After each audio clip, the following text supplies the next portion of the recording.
Municipal 2020, l'interview.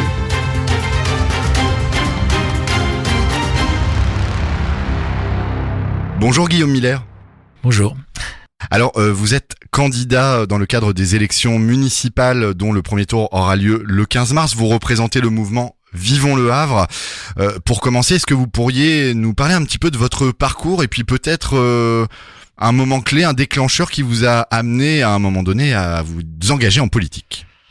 Alors, je suis normand et ça fait 6 ans que je vis au Havre et je suis pris de passion par la ville du Havre. Et ce qui m'a déclenché, c'est un mouvement a été initié il y a l'année dernière, un mouvement de Havraises et de Havrais libres de tout parti. Et je trouvais que cette démarche-là était plutôt bien parce que j'ai le sentiment quand même souvent que les idéologies sont castratrices et au niveau local, c'est important d'avoir des gens qui ont la tête sur les épaules. Donc pour moi, c'était un mouvement qui était spontané. De femmes et d'hommes de bonne volonté, et je trouvais que c'était donc une bonne démarche. Et ensuite, plus on s'est rapproché de l'échéance des élections, on a eu le sentiment quand même que cette élection allait nous être confisquée, avec le retour d'Édouard Philippe qui se présente mais qui ne sera pas maire tout de suite, et de l'autre côté des partis on va dire plus traditionnels mais un peu extrême avec le Parti communiste qui avec le France Insoumise, Rassemblement National et puis on va dire les Verts un peu utopistes qui ont des belles idées au niveau national mais qui sont pas forcément applicables concrètement au niveau local, qui sont avec le Parti socialiste. Donc voilà, on avait le sentiment qu'on avait deux blocs. Un bloc un tradi et un autre bloc insatisfaisant, et il y a un gros problème au Havre d'abstention. Il y a 6 ans, il y avait 53% d'abstention, 47% simplement de Havrais qui ont voté. Exprimé, ouais. Voilà. Et donc il était important qu'il y ait une troisième voie, une possibilité supplémentaire, une alternative sérieuse qu'on pouvait proposer aux Havrais qui ne se reconnaissaient pas forcément dans ces partis parce que c'est vrai que parfois ils ont beau être là, ils ont beau être présents, mais ils ne représentent pas forcément toutes les sensibilités. Donc je me suis engagé avec une équipe avec des Havraises et des Havrais qui se pensaient comme moi, et voilà, nous voilà. On a monté une liste et ça y est. Et donc, Vivons le Havre. Eh ben, on va s'intéresser un peu maintenant au programme de Vivons le Havre, et on va aborder notamment quelques thèmes qui nous intéressent plus particulièrement ici à Westrack Radio. Et on va commencer par le thème de la culture, un thème qui nous est cher par essence. Qu'est-ce que représente la culture dans le programme de Vivons le Havre? Qu'est-ce que vous auriez envie de mettre en place ou qu'est-ce que vous auriez envie de souligner au Havre? Eh bien, globalement, le constat qu'on fait pour le Havre, c'est que le Havre a pris du retard à tous les niveaux, et aussi dans l'offre culturelle. Il y a eu des bonnes initiatives ces dernières années. On va pas remettre en cause les 500 ans ou un été au Havre. C'est des choses qui sont après, on peut toujours en discuter, mais l'initiative, elle est positive. Mais ce qui manque au Havre, c'est une offre événementielle, culturelle tout le long de l'année. Hiver comme été. Et donc on voit bien que la culture, c'est pas 1 mois, 2 mois, 3 mois dans l'année. Il faut construire cette offre. Et donc nous, ce qu'on propose, c'est des carnavals, des théâtres de rue qui ont déjà existé au niveau du Havre et qui ont été un peu délaissés. Je crois que vous citiez d'ailleurs les estivales, par exemple. Voilà, c'est ça. Voilà, c'est vrai qu'il y avait des choses qui étaient sympas. Alors il y a peut-être une dizaine d'années. C'était avant Édouard Philippe. Mais ça, c'était bien. Il manque des événements à rayonnement régional, national et international. Et donc il y a une petite association qui travaille sur les séries télé. On voudrait en faire un festival national ou international de la série télé au Havre. Voilà, un rendez-vous annuel de la série télé où il y aurait des acteurs qui viendraient et quelque chose qui aurait de l'ampleur un peu plus que ce qu'ils font. Donc ça pourrait, justement, on pourrait s'appuyer sur cette association-là, mais en faire vraiment quelque chose qui sortirait de l'ordinaire. Vous voyez le goût des autres. Alors j'étais un peu critiqué parce que j'avais dit que c'était un peu élitiste, mais oui, le goût des autres, on a le sentiment que c'est pas suffisant. Il faudrait un salon du livre, un salon des auteurs français autour du. On pourrait toujours voir le goût des autres, mais à la fois un événement qui serait ouvert à tous, au plus grand nombre, et qui permettrait donc aussi d'avoir un rayonnement national. Ça, c'est important. On a aussi une autre idée, qui est une idée, je trouve, assez forte et qui manque au Havre, c'est-à-dire qu'on valorise pas suffisamment le patrimoine. Alors le patrimoine, c'est à la fois, c'est aussi les villages, les quartiers, qui toute l'histoire du Havre, comment le Havre est devenu le Havre. Et le Havre, ce n'est pas que les 500 ans, hein, c'est pas que François Ier, c'est pas que le bombardement de la Seconde Guerre mondiale, c'est aussi une vieille histoire avec les Vikings qui ont traversé la Seine. Et c'est ça qui manque un peu, c'est qu'on ne se retrouve pas dans les Havrais ne se retrouvent pas vraiment dans une histoire commune. Et je pense que c'est très important donc de créer un musée de l'histoire du Havre qui retracerait donc cette histoire mais très ancienne et qui nous permettrait de nous ramener à aujourd'hui et de donc valoriser aussi ce qui a rendu le Havre et d'avoir une logique aussi des quartiers, cette richesse des quartiers que personne ne valorise. On va maintenant parler environnement, une problématique qui s'est invitée au cœur de cette campagne. Tous les candidats défendent des mesures en faveur de l'environnement.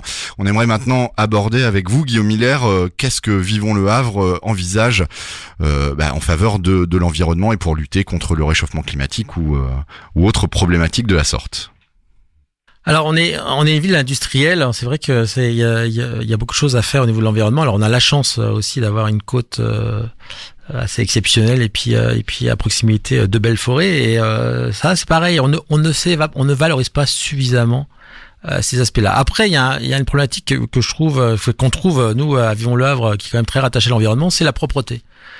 On est une ville venteuse et on voit bien qu'on ne s'est pas suffisamment bien équipé pour contrecarrer effectivement les effets du vent. Et on voit aussi qu'il y a des inégalités entre certains quartiers. Donc je pense qu'il y a déjà une démarche très importante au niveau du traitement, de l'entretien de notre ville et de manière beaucoup plus équitable, beaucoup plus forcée. Et puis bien entendu avoir des actions très éco-citoyennes. Donc on a ces idées aussi d'avoir plus de jardins publics, de jardins partagés aussi où l'habitant peut participer. Et puis les arbres. Alors c'est vrai qu'on parle souvent des arbres. On nous dit d'un côté oui finalement on en a créé plus que détruit. Je l'ai déjà dit. J'étais sans être provocateur. Hein, moi je trouve qu'on voit pas suffisamment les arbres au Havre. Et je pense qu'on a encore beaucoup de possibilités de remettre de l'arbre dans notre ville, dans notre belle ville qui a un espace qui s'y prête en plus. Autre problématique un peu liée à l'environnement, la gratuité des transports, en tout cas la gestion des transports au Havre s'est invitée et a l'air assez clivante au niveau des candidats. Je me permets de vous demander, à Vivons le Havre, vous êtes plutôt contre la gratuité des transports ou pour des aménagements Voilà, là, on parle des transports en commun. Alors effectivement, nous on pense que c'est démago de parler de gratuité. Bon, ça c'est propre un peu souvent aux partis totalitaires qui ont toujours une idée que quand c'est gratuit, c'est mieux. Mais non, il faut bien entendu que tout le monde connaisse la valeur des choses. Nous sommes entièrement conscient qu'il faut faire une révision des tarifs. Ça, c'est sûr qu'il y a un problème de tarification au niveau des transports en commun au Havre, mais pas jusqu'à la gratuité. Voilà, ça là-dessus nous sommes. Mais nous, les transports, quand on pense transport au Havre, on pense pas spontanément uniquement au tramway ou au bus. On pense surtout au transport ferroviaire ou aérien ou maritime. Hein, donc notre grande idée, nous, au Havre, c'est quand même de désenclaver géographiquement notre ville en rouvrant l'aéroport d'Octeville. Il y a une vingtaine d'années, il y a eu un choix qui a été fait de privilégier l'aéroport de Deauville. Et puis finalement, l'aéroport de Deauville ne s'est pas développé. C'est plutôt l'aéroport de Caen qui est le plus dynamique. Et l'aéroport de Havre, lui, c'est quasiment fermé. Donc voilà, il faut rétablir des liaisons qui existaient déjà auparavant, mais les rétablir et les développer entre le Havre et l'Afrique. Hein. On est à 5h45 de Dakar, 3h30 d'Istanbul, 3h de Casablanca, 2h30 de Tunis, 2h15 d'Alger. On est à 2h de Berlin. 2h de Berlin, c'est pas loin quand même. 1h30 d'Amsterdam et 1h15 de Londres. Voilà. Donc ça, ces lignes-là, le modèle économique est viable. Hein, les compagnies aériennes sont très intéressées. Ça changera totalement la physionomie de notre ville sur cet aspect-là. Et ça, c'est assez rapide. Ensuite, les liaisons maritimes. Je suis un peu long parce que ça, c'est vrai que vraiment une idée phare. Les liaisons maritimes, c'est rétablir des liaisons qui existaient il y a une centaine d'années. C'est Le Havre, Trouville. 45 minutes en bateau. Le Havre, Ouistreham, le Havre, l'Angleterre. Et bien voilà, c'est aussi un moyen de nous désenclaver. On n'a pas besoin de passer par le pont pour aller dans le Calvados. Et je pense qu'il faut le faire. Et ça, c'est pareil. C'est un modèle qui est totalement possible. Ensuite, il y a 50 ans, la Normandie est passée à côté du TGV. Ça a vraiment été une décision majeure qui a été ratée. Et on ne veut pas recommencer ça. Il y a des opportunités de nouvelles technologies de type Hyperloop ou Space Train, des trains à haute vitesse. Eh bien, il faut être pionnier sur ces technologies-là pour que dans 10-15 ans, on puisse peut-être relier Le Havre à Paris en 20 minutes. Et il y a des villes qui sont beaucoup moins handicapées géographiquement que nous qui le font. Je vois pas pourquoi Le Havre ne s'y mettrait pas. Je reviens juste sur la question de l'aéroport parce que si j'en crois ce qui a été dit au moment où l'aéroport d'Octeville a été un petit peu délaissé, c'était de dire que la piste était peut-être trop petite pour accueillir des plus longs courriers. Peut-être c'est faux. On pourrait développer l'aéroport d'Octeville. Oui, alors non, c'est faux en fait. C'est une fausse rumeur. Non, parce qu'en fait l'aéroport d'Octeville, enfin l'aéroport du Havre, est l'aéroport le mieux équipé de Normandie.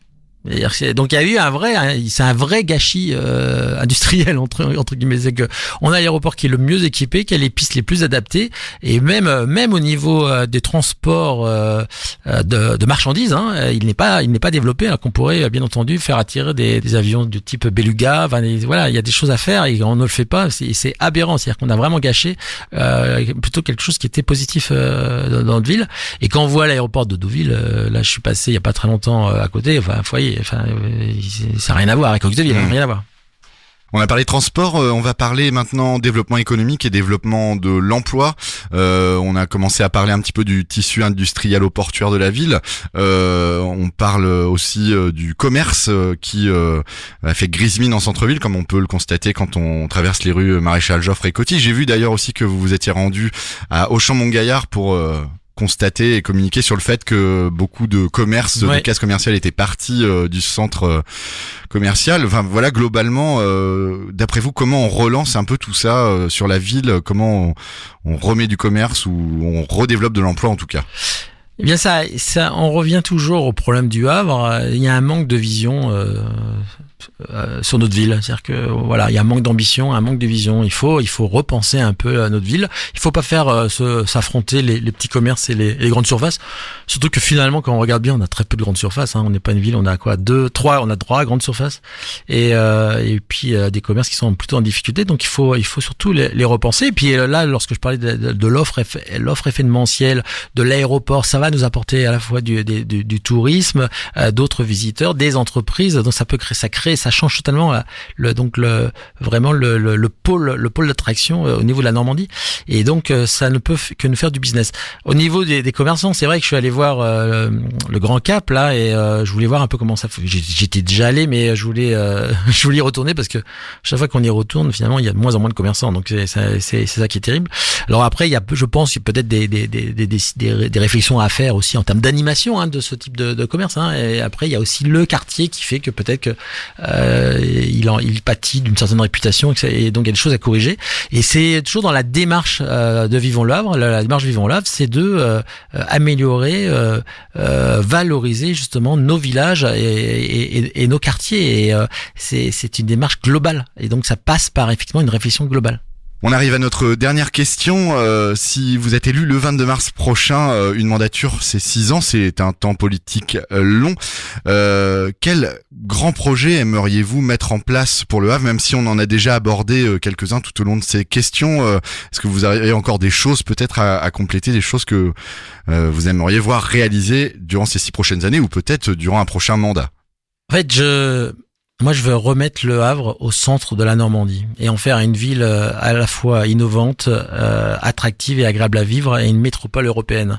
Et pour ça, on a commencé à en parler, mais c'est aussi être à l'initiative, par exemple, d'un 3e CHU qui viendrait compléter les 2 CHU de Caen et de Rouen, mais justement dans une démarche d'amélioration globale de la région, hein, en termes au niveau médical.